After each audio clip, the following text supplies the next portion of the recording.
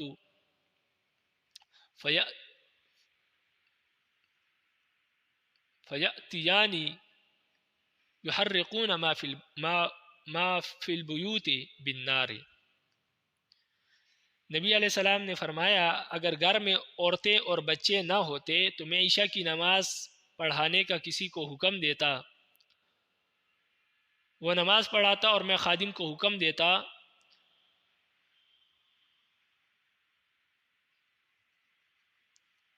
یعنی میں نماز قائم کرتا اور خادم کو حکم دیتا کہ وہ لوگوں کے گھر جلا دو, وہ ان لوگوں کے گھر جلا دے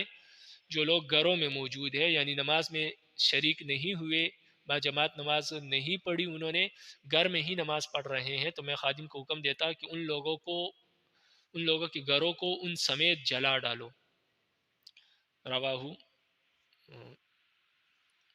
رواہ احمد. تو صرف عورتوں اور بچوں کی وجہ سے میں یہ حکم نہیں دے رہا, وگرنہ اگر عورتیں بچے نہ ہوتے تو میں یہ حکم دیتا کہ ان لوگوں کو گھروں سمیت جلا ڈالو. وعنہ قال, اور ابو ہریرہ ہی سے روایت ہے, فرماتے ہیں امرنا رسول اللہ صلی اللہ علیہ وسلم اذا کنتم فی المسجد فنودی بالصلاة فلا یخرج احدکم حتی یصلی. نبی علیہ السلام نے فرمایا جب تم میں سے کوئی شخص مسجد میں موجود ہو پہلے سے اور اذان ہو جائے تو پھر تم میں سے کوئی شخص مسجد سے نہ نکلے جب تک کہ نماز نہ پڑھ لے. رواہ احمد. یعنی کوئی شخص پہلے سے مسجد میں موجود ہے اور اذان ہو گئی تو پھر اس کے لیے مسجد سے باہر نکلنے کی اجازت نہیں ہے, پھر تب نکلے جب نماز پڑھ لے. کیونکہ اگر نماز پڑھنے سے پہلے نکلے گا تو لوگ غلط گمان کریں گے, وہ سمجھیں گے کہ یہ شخص نماز نہیں پڑھتا, نماز سے بھاگ رہا ہے, اس لیے مسجد سے نکلنے کی اجازت نہیں ہے. رواہ احمد. وعن ابی الشعثاء رضی اللہ تعالیٰ عنہ قال خرج رجل من المسجد بعدما أذن فيه فقال ابو هريرة اما هذا فقد عصى ابا القاسم صلی اللہ علیہ وسلم. ابو الشعثاء رحمہ اللہ سے روایت ہے, فرماتے ہیں کہ ایک شخص اذان ہونے کے بعد مسجد سے نکلا تو ابو ہریرہ رضی اللہ تعالیٰ عنہ نے فرمایا کہ اس شخص نے ابو القاسم صلی اللہ علیہ وسلم کی نافرمانی کی. ابو القاسم نبی علیہ السلام کی کنیت ہے, یعنی نبی علیہ السلام کی نافرمانی کی. رواہ مسلم. وعن عثمان بن عفان رضی اللہ تعالیٰ عنہ قال, عثمان بن عفان رضی اللہ تعالیٰ عنہ سے روایت ہے, فرماتے ہیں قال رسول اللہ صلی اللہ علیہ وسلم, رسول اللہ صلی اللہ علیہ وسلم نے فرمایا من ادرکہ الاذان فی المسجد ثم خرج لم یخرج کحاجت وهو لا يريد الرجع فهو منافق. عثمان بن عفان رضی اللہ تعالیٰ عنہ سے روایت ہے, فرماتے ہیں کہ رسول اللہ صلی اللہ علیہ وسلم نے فرمایا جو آدمی مسجد میں ہو اور اذان ہو جائے پھر وہ بغیر کسی ضرورت کے مسجد سے چلا جائے اور واپس آنے کا ارادہ بھی نہ ہو, یعنی مسجد سے نکل جائے اور واپس مسجد میں باجماعت نماز پڑھنے کے لیے آنے کا دوبارہ ارادہ بھی نہ ہو تو وہ منافق ہے. رواہ ابن ماجہ. وعن ابن عباس رضی اللہ تعالی عنہما عن النبی صلی اللہ علیہ وسلم قال من سمع النداء فلم يجبه فلا صلاة له الا من عذر. ابن عباس رضی اللہ تعالیٰ عنہما سے روایت ہے, وہ نبی علیہ السلام سے روایت کرتے ہیں کہ نبی علیہ السلام نے فرمایا جو شخص اذان سنے اور پھر مسجد میں نہ جائے یعنی باجماعت نماز نہ پڑھے, اس نماز کے لیے مسجد میں حاضر نہ ہو تو اس شخص کی نماز ہی نہیں ہوتی, ہاں مگر کسی عذر کی وجہ سے اگر وہ مسجد میں نہ آئے تو الگ بات ہے. یعنی بلا عذر مسجد میں نہ جائے اذان سننے کے بعد تو یہ اس شخص کی نماز نہیں ہوتی, ہاں اگر عذر ہے تو پھر الگ بات ہے. رواہ دارقطنی. وعن عبداللہ بن مکتوم رضی اللہ تعالیٰ عنہ قال, عبداللہ بن مکتوم رضی اللہ تعالیٰ عنہ سے روایت ہے, فرماتے ہیں فرمایا یا رسول اللہ، اے اللہ کے رسول، ان المدینۃ کثیرۃ الحوام والسباع وانا ضریر البصر فهل تجد لی من رخصہ. فرمایا عبداللہ ابن مکتوم رضی اللہ تعالیٰ عنہ جو کہ نابینا صحابی تھے، فرمانے لگے اے اللہ کے رسول، مدینہ میں بہت سے جانور اور بہت سے درندے رہتے ہیں اور میں ایک نابینا آدمی ہوں، کیا آپ مجھے رخصت دے سکتے ہیں؟ یعنی آپ مجھے یہ رخصت دے سکتے ہیں کہ میں با جماعت نماز نہ پڑھوں بلکہ اپنے گھر میں ہی پڑھ لیا کروں؟ تو آپ مجھے رخصت دے سکتے ہیں گھر میں نماز پڑھنے کی؟ قال، نبی علیہ السلام نے فرمایا هل تسمع حی علی الصلاۃ حی علی الفلاح؟ قال نعم. نبی علیہ السلام نے فرمایا کیا آپ مؤذن کی یہ آواز سنتے ہیں کہ حی علی الصلاۃ اور حی علی الفلاح، یعنی نماز کے لیے آؤ، کامیابی کی طرف آؤ؟ قال نعم. عبداللہ ابن مکتوم رضی اللہ تعالیٰ عنہ نے کہا کہ جی ہاں، یہ میں سنتا ہوں. قال فحی حلا ولم یرخص. تو نبی علیہ السلام نے فرمایا کہ پھر آپ نماز کے لیے آیا کرو، اور نبی علیہ السلام نے اس کو اجازت نہیں دی. رواہ ابو داؤد والنسائی. یعنی نبی علیہ السلام نے پوچھا کہ آپ کو مؤذن کی آواز آتی ہے گھر میں؟ تو اس نے کہا آتی ہے. تو نبی علیہ السلام نے فرمایا کہ پھر نماز کے لیے آیا کرو، یعنی آپ کا گھر قریب ہے مسجد کے، تو لہٰذا آپ نماز کے لیے آ جایا کرو. وعن ام الدرداء رضی اللہ تعالیٰ عنہ قالت دخل علی ابو الدرداء وهو مغضب فقلت ما اغضبك قال والله ما اعرف من امر امت محمد شيئا الا انهم يصلون جميعا. ام درداء رضی اللہ تعالی عنہ فرماتی ہیں کہ ایک روز میرے شوہر ابو درداء رضی اللہ تعالی عنہ میرے پاس غصے کی حالت میں آئے. ان کی حالت کو دیکھ کر میں نے پوچھا کہ کس چیز نے آپ کو غصہ دلایا ہے؟ انہوں نے کہا کہ اللہ کی قسم، نبی علیہ السلام کی امت کے بارے میں پہلی چیز ایک یہی بات جاننا تھا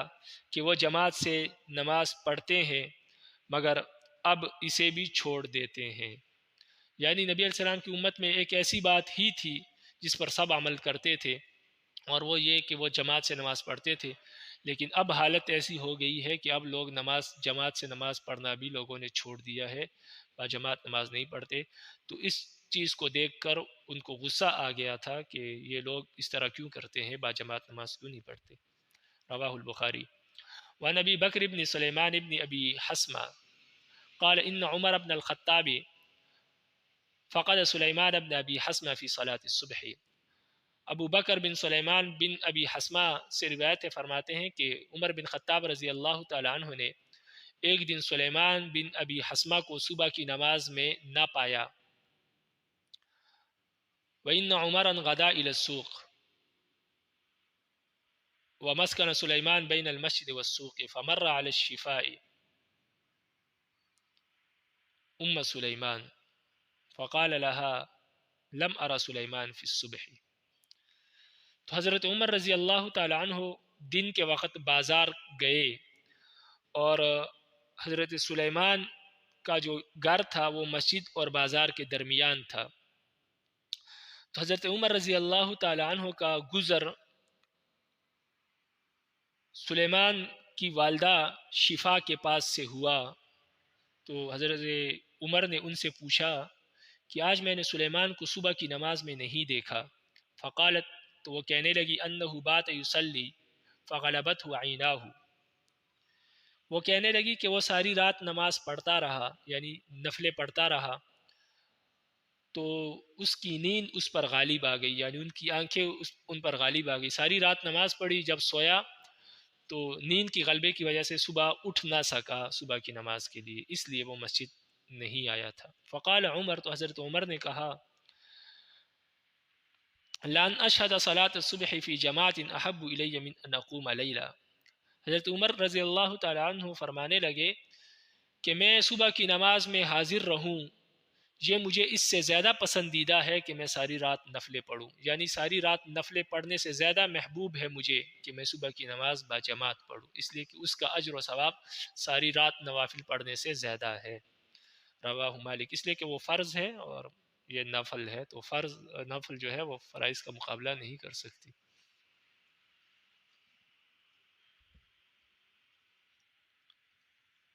رواہ مالک. وعن ابی موسیٰ الاشعری رضی اللہ تعالیٰ عنہ قال ابو موسیٰ اشعری رضی اللہ تعالیٰ عنہ سے روایت ہے، فرماتے ہیں قال رسول اللہ صلی اللہ علیہ وسلم، رسول اللہ صلی اللہ علیہ وسلم نے فرمایا اسنان فما فوقہما جماعہ، نبی علیہ السلام نے فرمایا دو آدمی ہو یا دو سے زیادہ ہو تو وہ جماعت سے نماز پڑھے، اکیلے نہ پڑھے، رواہ ابن ماجہ۔ وعن بلال بن عبداللہ بن عمر عن ابیہ، بلال بن عبداللہ بن عمر اپنے والد سے روایت کرتے ہیں، وہ فرماتے ہیں کہ قال رسول اللہ صلی اللہ علیہ وسلم، رسول اللہ صلی اللہ علیہ وسلم نے فرمایا لا تمنع النساء حظوظهن من المساجد اذا استأذنكم، فقال بلال والله لنمنعهن، فقال له عبد الله اقول قال رسول الله صلی اللہ علیہ وسلم وتقول انت لنمنعهن۔ حضرت بلال بن عبداللہ اپنے والد مکرم یعنی عبداللہ بن عمر سے روایت کرتے ہیں کہ انہوں نے ایک روز کہا کہ نبی علیہ السلام نے فرمایا جب عورتیں تم سے مسجد جانے کی اجازت مانگے تو تم انہیں روک کر ان کو مساجد کے حصے سے محروم نہ کرو۔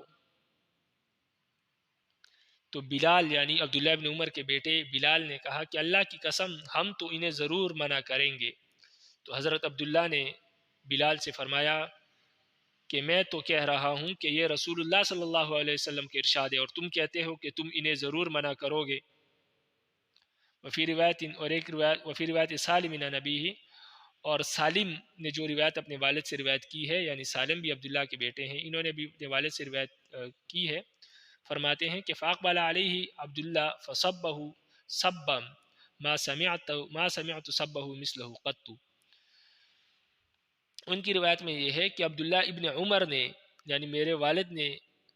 بلال کی طرف یعنی میرے بھائی کی طرف متوجہ ہوئے اور انہیں اس قدر برا بلا کہا کہ میں نے حضرت عبداللہ کو کبھی اس قدر برا بلا کہتے ہوئے نہیں سنا تھا۔ وقال اور فرمایا کہ اخبروک عن رسول اللہ صلی اللہ علیہ وسلم وتقول واللہ لنمنعن، کہا کہ میں یہ کہہ رہا ہوں کہ اللہ کے نبی نے یہ فرمایا اور تم کہتے ہو کہ میں ضرور منع کروں گا، رواہ مسلم۔ یعنی اللہ کے رسول کے حدیث کے مقابلے میں بات نہیں کرنی چاہیے۔ ہاں بعد میں تعویل پیش کر دو کہ اس کا مطلب یہ تھا کہ نبی علیہ السلام کے زمانے میں یہ فتنے نہیں تھے، ابھی یہ فتنے ہیں تو ابھی ہمیں روکنا چاہیے، اس طرح بات ہوتی تو الگ بات ہے، لیکن انہوں نے ڈائریکٹ نبی علیہ السلام کے قول کے مقابلے میں کہا کہ انہوں نے اگر اجازت دی ہے تو ہم تو ضرور روکیں گے، حالانکہ ان کو یہ کہنا چاہیے تھا کہ ہمارے دادا یعنی حضرت عمر نے روکا ہے تو ہم بھی روکیں گے، انہوں نے روکا ہے کسی وجہ سے تو فتنے کے خوف سے، تو اس لیے آج بھی فتنے کا خوف ہے تو ہم روکیں گے۔ باقی عبداللہ ابن عمر کا بھی یہ مطلب نہیں تھا کہ آپ عورتوں کو اجازت دے دو، بلکہ انہوں نے وہ صرف نبی علیہ السلام کی حدیث سنا رہے تھے کہ نبی علیہ السلام نے یہ ارشاد فرمایا۔ آگے ان کی تشریح کرنے سے پہلے حضرت بلال نے یہ جملہ کہا تو ان کو غصہ آ گیا کہ نبی علیہ السلام کی حدیث کے مقابلے میں یوں ڈائریکٹ آپ کو بات نہیں کرنی چاہیے تھی، آپ کو چاہیے تھا کہ آپ کوئی تعویل پیش کرتے، کوئی بات کرتے، اس حدیث کا مطلب واضح کرتے، لیکن حدیث کے مقابلے میں ڈائریکٹ بلا کسی تعویل کے بلا کسی تشریح کے مخالفت کرنا یہ درست اور جائز نہیں ہے، اس لیے انہوں نے غصہ کیا۔ وعن مجاہد عن عبداللہ ابن عمر، حضرت مجاہد عبداللہ ابن عمر سے روایت کرتے ہیں کہ ان نبی صلی اللہ علیہ وسلم قال کہ نبی علیہ السلام نے فرمایا لا يمنعن رجل اہلہ ان یأتوا المساجد، کہ کوئی بھی شخص اپنے گھر والوں کو مسجد جانے سے منع نہ کرے، یعنی اپنی گھر والی کو اپنی بیوی کو مسجد میں جانے سے منع نہ کرے۔ فقال ابن عبداللہ ابن عمر، تو عبداللہ ابن عمر کے بیٹے نے کہا، جب انہوں نے یہ حدیث بیان کی تو ان کے بیٹے نے کہا فإنا نمنعهن، فرمایا ہم تو منع کریں گے۔ فقال عبداللہ، تو حضرت عبداللہ نے کہا احدثک عن رسول اللہ صلی اللہ علیہ وسلم وتقول هذا، عبداللہ نے کہا کہ میں آپ کو اللہ کے نبی کی اللہ کے رسول کی حدیث سنا رہا ہوں اور آپ کہہ رہے ہو، آپ یہ بات کر رہے ہو۔ قال فما کلمہ عبداللہ حتی مات، فرماتے ہیں کہ پھر موت تک حضرت عبداللہ ابن عمر نے اپنے اس بیٹے سے بات نہیں کی، ناراض ہو گئے تھے کہ اللہ کی نبی کے مقابلے میں بات کرنا یہ درست اور جائز نہیں ہے۔ ہاں اگر وہ تشریح کر دیتے، بتا دیتے، وگرنہ ان کے والد حضرت عبداللہ کے والد حضرت عمر نے خود عورتوں کو مسجد میں جانے سے روکا، اور حضرت عائشہ نے پھر فرمایا کہ نبی علیہ السلام اگر ہوتے وہ بھی روک دیتے۔ تو بات یہ نہیں تھی کہ یہ مسئلہ انہوں نے غلط بیان کیا، بات یہ تھی کہ انہوں نے نبی علیہ السلام کی حدیث کا جواب کیوں دیا، ابھی حدیث چل رہی تھی، ان کو یہ بات نہیں کرنی چاہیے تھی ڈائریکٹ۔ ہاں اگر وہ حدیث کی تشریح بیان کرتے، اس کے بعد کوئی وجوہ بیان کرتے تو الگ بات تھی، بلا وجہ تشریح کے یوں بات کہہ دی تو یہ جائز اور درست نہیں ہے، اس وجہ سے وہ ناراض ہو گئے اور بات بھی نہیں کی۔ رواہ احمد۔